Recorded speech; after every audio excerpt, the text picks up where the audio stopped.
messieurs, bonsoir. Il est 20h sur les antennes de la télé Futur Média. C'est parti pour le sommaire de cette édition. Maître Madi Kényan et Idrissa Seck reçus à Touba par le khalife général des Mourides. Le leader de la coalition IDI 2019 s'engage à œuvrer pour l'intérêt du Sénégal. Vous l'entendrez dans ce journal.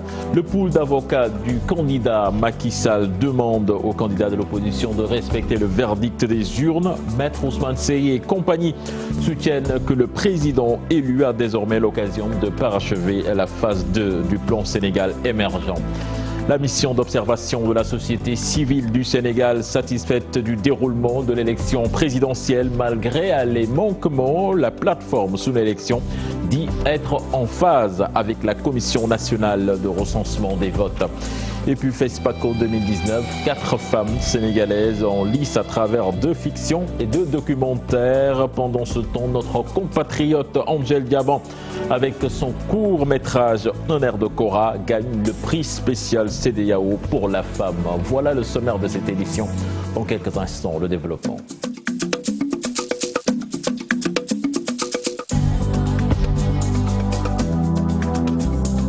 Bienvenue à toutes et à tous. Monsieur Idrissa Seck à Touba, le leader de la coalition IDI 2019, s'engage à œuvrer pour l'intérêt du Sénégal. Il a renouvelé son allégeance auprès du khalife général des Mourides, Serigne Mourtada Mbacké.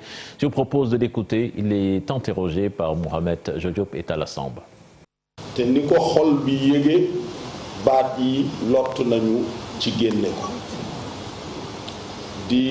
Ce que nous ressentons vraiment, nous ne pouvons pas l'exprimer. Nous vous réitérons notre engagement pour mieux travailler pour le Sénégal. Nous cultivons la paix et le bien-être du peuple. C'est l'objectif que nous nous sommes fixés. Nous voulons aussi vous témoigner cela, même si le temps est court et précieux, mais nous nous sommes dit de venir auprès de vous pour vous rassurer.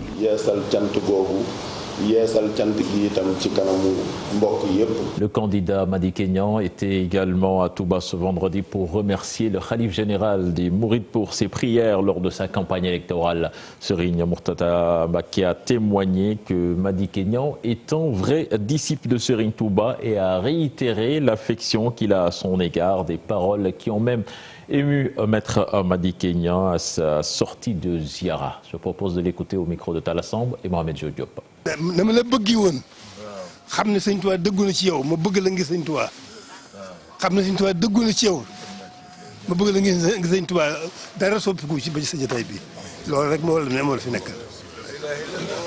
Tout le monde sait qu'aussitôt après les résultats, j'allais venir sur Touba. J'avais décidé de venir remercier le marabout, mais surtout réaffirmer mon appartenance à la communauté mouride. Je n'ai même pas eu le temps de parler. Le marabout, en des termes très émouvants, m'a manifesté des sentiments forts qu'il nourrit à mon endroit. Vous m'avez vu fondre en larmes, tellement que l'émotion était forte, je n'ai pas pu résister. Donc il ne me reste que de remercier le khalife général des Mourides, réaffirmer mon appartenance à la communauté mouride et dire que je suis talibé. Je l'ai été avant d'avoir une ambition politique, avant d'entrer en politique, et je continuerai toute ma vie à être un talibé mouride. Je remercie les populations de Touba et remercie. Et puis Maître Mame Adama Gueye, lui, n'est pas convaincu des résultats issus du scrutin du 24 février dernier. Celui qui a dirigé la plateforme opérationnelle de sécurisation des élections durant la période de pré-campagne dénonce des magouilles. Il espère tout de même des lendemains meilleurs pour le Sénégal. Il a rencontré nos reporters Thioro Mbardiaye et Diafaraba. 58,27% des suffrages exprimés pour le candidat Macky Sall. Des résultats provisoires qui laissent l'avocat sur sa faim.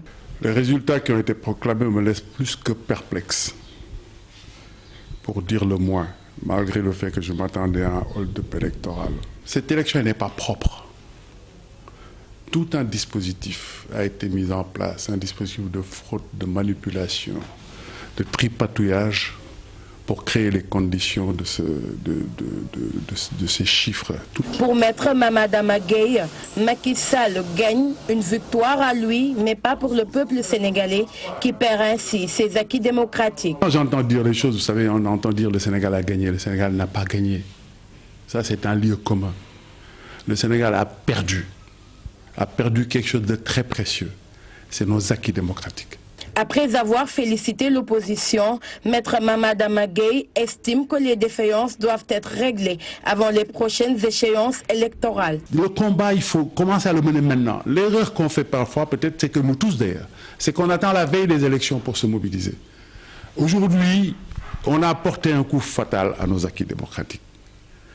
Et si on attend la veille de prochaines élections pour essayer de changer la situation, il sera trop tard. Un dialogue, pouvoir-opposition, oui, mais... Quand on s'engage dans ce dialogue, que ce soit un dialogue de bonne qualité, c'est-à-dire un dialogue sincère.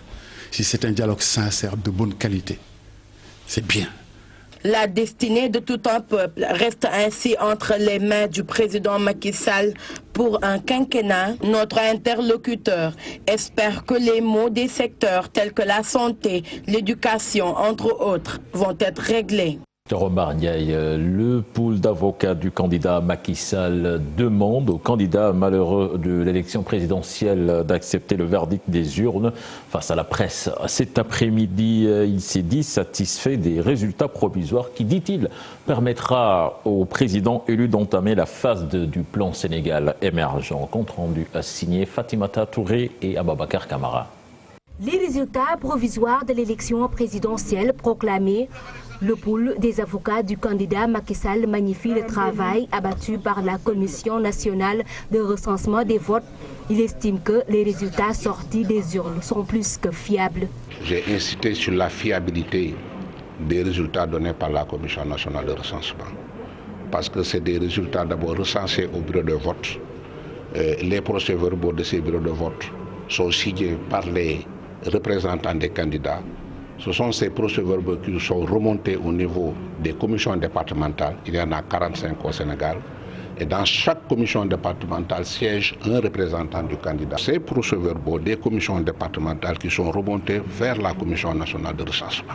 Maître Sey recuse toutes accusations relatives à des cas de fraude. Vous savez, dans les bureaux de vote, les candidats sont représentés. Dans les commissions départementales, les candidats sont représentés. Le processus électoral est un processus contradictoire. Rien ne se fait sans la présence des candidats ou des partis politiques. Maintenant, dire que des enfants sont venus voter dans des extras, où étaient les représentants des partis? Vous savez que c'est de la manipulation. Idrissa Seck décide de ne pas déposer un recours au Conseil constitutionnel. Maître Ousmane Sey déclare que c'est une sage décision. Le candidat Idrissa Seck qui dit qu'il n'exercera aucun recours contre les décisions, la décision de la Commission nationale de recensement des votes, on le comprend parce qu'il n'y a pas de moyens. Quand on fait un recours, ce recours doit reposer sur des faits précis et sur des moyens, mais pas au bout de la langue. Le candidat Macky Sall gagne le scrutin du 24 février dernier avec un taux provisoire de 58,27%. Une prouesse encourageante selon ses avocats qui soutiennent que cette victoire permettra au président réélu d'entamer la phase 2 du plan Sénégal émergent.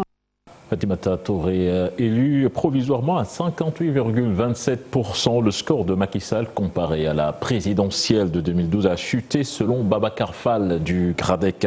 Maître Amadou Ali Kane de la société civile voit plutôt un bond en avant vu les suffrages attribués aux candidats de la majorité. Ils ont rencontré nos reporters Alassane Ba et Yafaraba. 2 554 605 en 2019, un résultat provisoire, contre 1 909 244 en 2012, une progression entre-temps. Le candidat de la majorité présidentielle voit son score évoluer, même si les votants ont augmenté au fil des années, des résultats appréciés diversement. Aux législatives, il y a eu 3 310 435 suffrages exprimés. Et si on fait la comparaison avec la présidentielle, on voit qu'il y a eu une augmentation de 1 073 444 suffrages. Quelle est la part de chacun?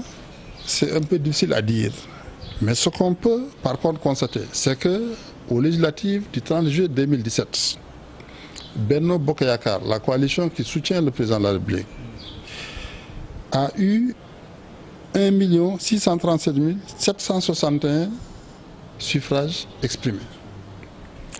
Et en 2000, le candidat de Benno Bokk Yakaar a obtenu 2 554 608, si je ne m'abuse, suffrages exprimés. Ce qui signifie que le candidat, en 2019, ce qui signifie que le candidat de Benno Bokk Yakaar a fait un bond. Une autre lecture de l'avis de Babacar Fall du CRADEC. Macky Sall a perdu 7 points en 7 ans. Malgré la performance qu'il a réalisée, si on analyse aujourd'hui le score donc, de façon brute, c'est qu'aujourd'hui, à peu près de la moitié des Sénégalais ne sont pas avec le président. Surtout si on tient compte, disons, du nombre d'électeurs qui n'ont pas voté.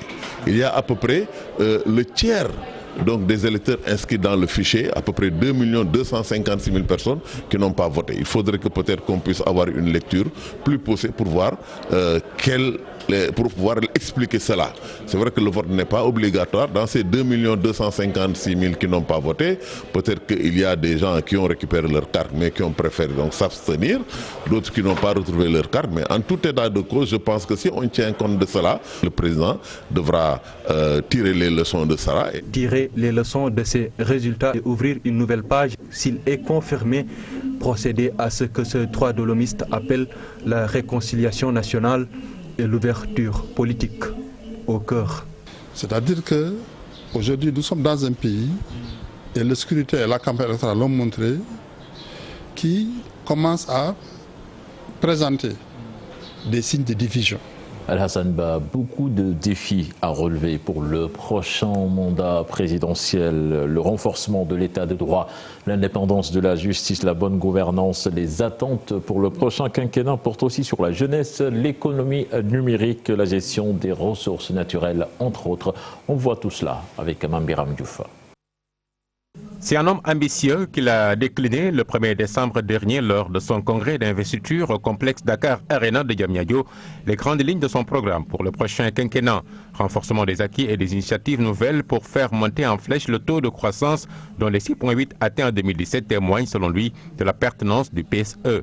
L'accent sera donc mis sur la jeunesse, l'économie sociale et solidaire, l'économie numérique inclusive, l'industrialisation et la transition agroécologique, la reforestation et la gestion durable des forêts. Pour Macky Sall, c'est possible également d'arriver à zéro bidonville, zéro déchet et des villes créatrices.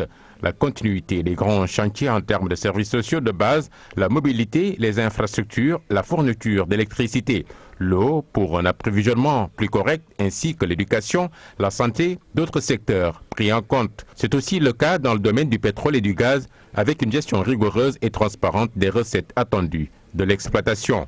En mobilisant 14 milliards de dollars, soit environ 7 356 milliards de nos francs pour la deuxième phase du plan Sénégal émergent à travers le plan d'action prioritaire 2019-2023, preuve de la confiance des partenaires, les investissements devraient donc suivre pour un meilleur vécu des Sénégalais.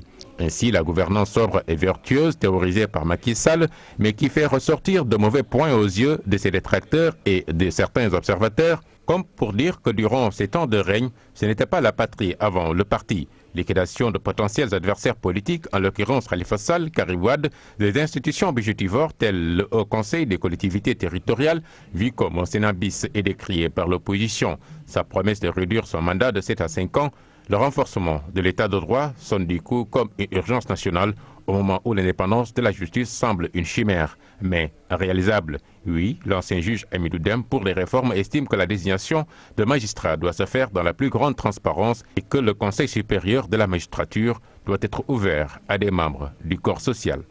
Mamberan Diouf, nous allons à présent à Thiès. Après des saccages perpétrés par un groupe de jeunes hier, les esprits se sont calmés. Les populations vaquent tranquillement à leurs occupations.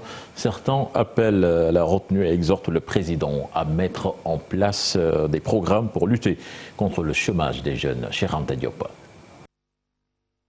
Thiès, lendemain de protestation de certains jeunes, des casses ça et là, les esprits se sont calmés, la vie reprend. Les populations thiessoises vaquent à leurs occupations. Ces conducteurs de taxi-moto Jakarta rencontrés condamnent fermement ces actes de vandalisme. Je lance appel des conducteurs de Jakarta de ne pas faire certaines infractions parce que ce n'est pas bon.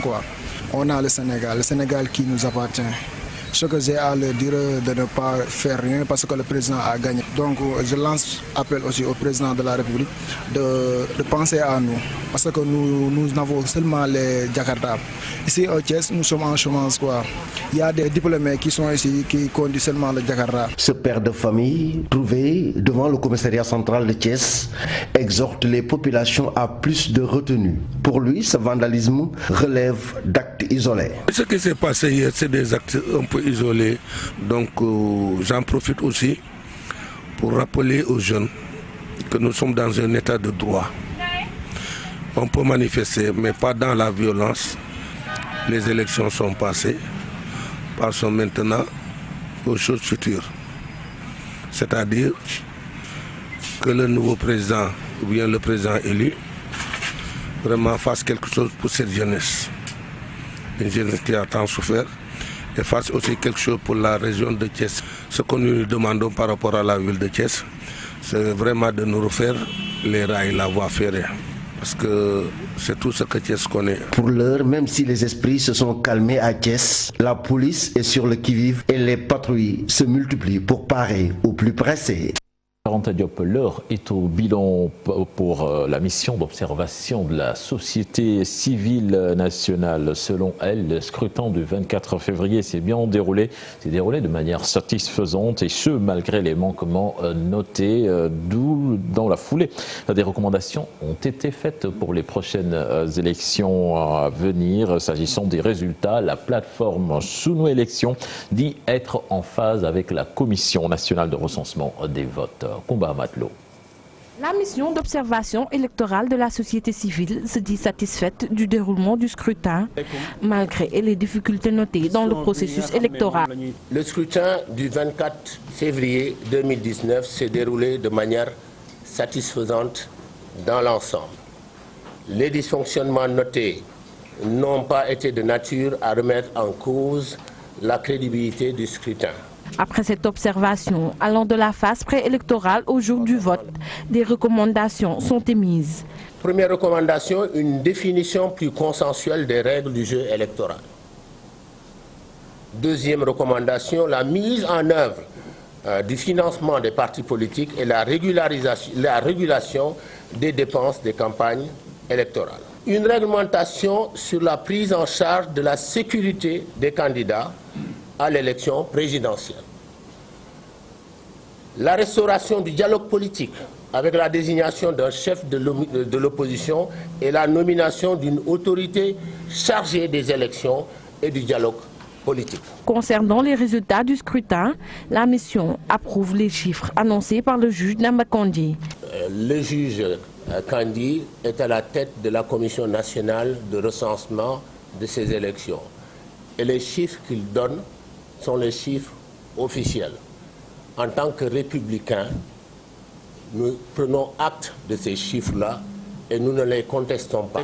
La mission d'observation de la société civile a également tenu à alerter la population sénégalaise quant à la préservation de l'unité et la cohésion sociale.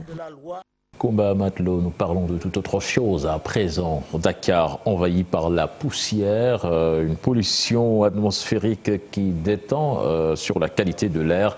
Les enfants et les personnes âgées sont exposés. Fatimata Bintou Rassoul Mbaye, pneumologue, invite ces couches à limiter les déplacements à défaut de porter un masque. Un reportage signé Fatou Bintou Conté et Pape Sangone Mbaye. Beaucoup d'entre nous doivent sentir l'effet de la mauvaise qualité de l'air dans la capitale sénégalaise.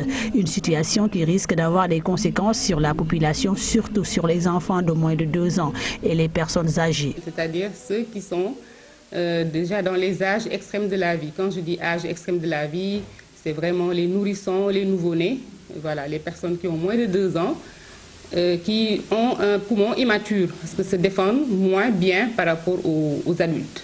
Et aussi, c'est les personnes fragiles, c'est les personnes âgées. Ainsi, l'on constate une augmentation des crises d'asthme, de pathologies respiratoires chroniques, de maladies cardiaques. Ces temps-ci, on reçoit beaucoup de crises d'asthme, beaucoup d'exacerbations de patients qui souffrent de bronchites chroniques. C'est tout ce qui est conjonctivite, vous voyez, ces temps-ci, il y a des gens qui ont des conjonctivites avec œdème des paupières, voilà, qui se grattent un peu les yeux, des rhinites.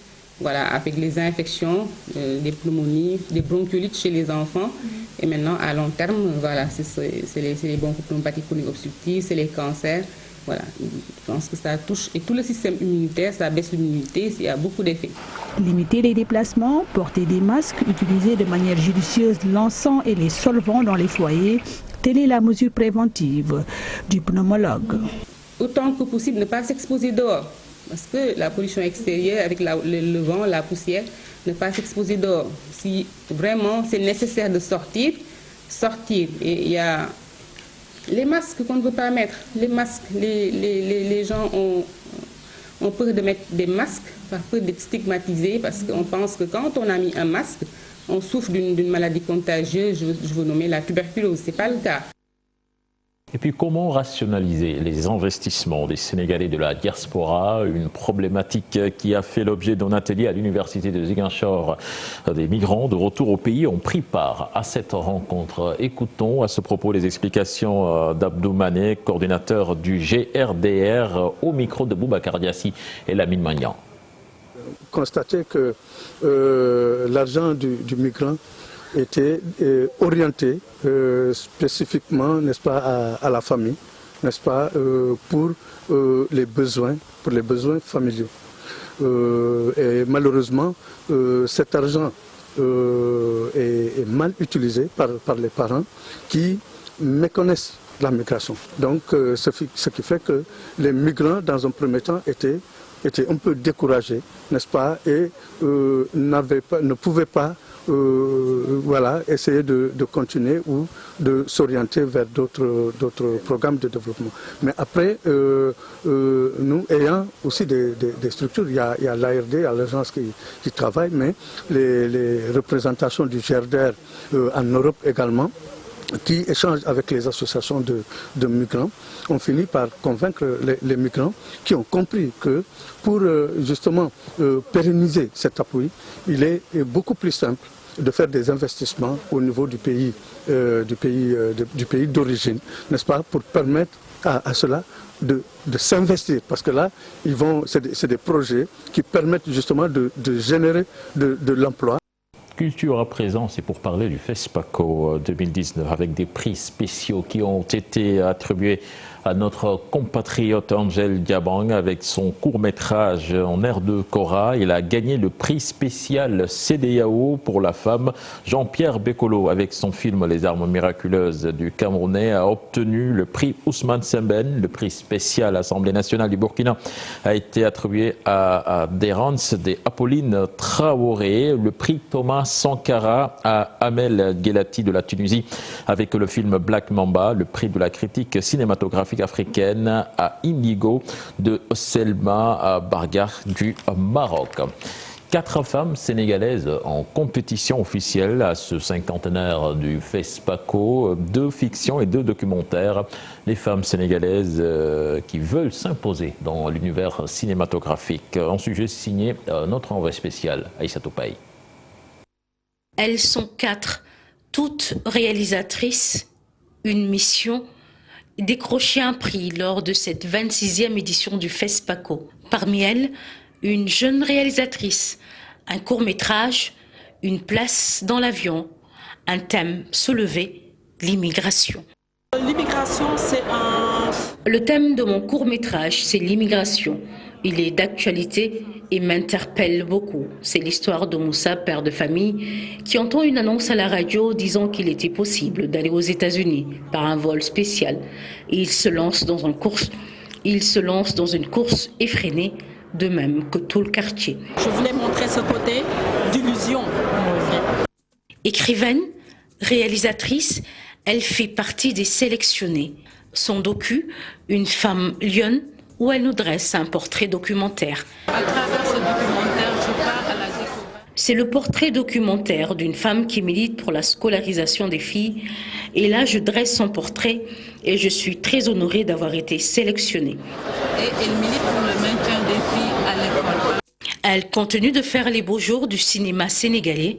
Elle, c'est Madame Brouette. Parce qu'avant, on n'avait pas des réalisateurs femmes à part. Avant, nous avions très peu de femmes réalisatrices. On a eu Safi Faye, mais maintenant, regardez ce que les femmes produisent comme film. Je peux dire que nous commençons à envahir le grand écran. Sa place dans le cinéma. Une jeune dame, elle fait partie de la relève assurée. La place qu'on peut actuellement, je dirais. En tant que jeune réalisatrice, nous avons pu nous impliquer. Et pour exister, il faut faire des films, il faut en produire et nous essayons de faire ce que nous pouvons, que ce soit hommes ou femmes. Nous existons bel et bien et cette présence massive aujourd'hui au FESPACO des femmes le confirme. Leurs films ont été sélectionnés aux compétitions officielles. Je parle bien sûr de Cathy Lelanyai, de Ndiaye, Khadija Toussaint et bien sûr Angèle Gabon avec un air de combat. Elles sont venues représenter dignement et fièrement le Sénégal. Et cette année, nous croisons les doigts pour ce 50e du FESPACO. Merci à vous, Aïssa Toupé. On vous retrouve dans nos prochaines éditions, Inch'Allah. Voilà, c'était tout pour ce 20h. Prochain rendez-vous pour l'information, ce sera à 0h avec le tout en image. Excellente suite de programme en compagnie de la Télé Futurs Médias. Au revoir.